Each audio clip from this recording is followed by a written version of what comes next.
Само ли се завъртите лекичко?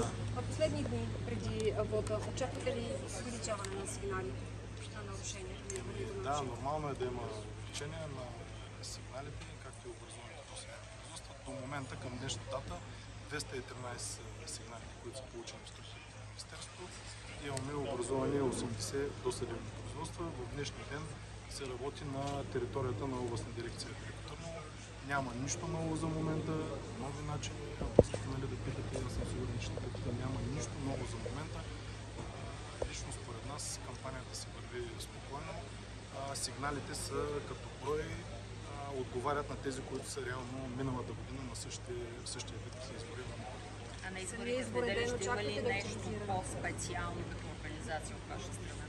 По-специално, аз съм го казал много пъти, ние отговаряме за изборните помещения, за книжата, за машините, за борбата с купения вот.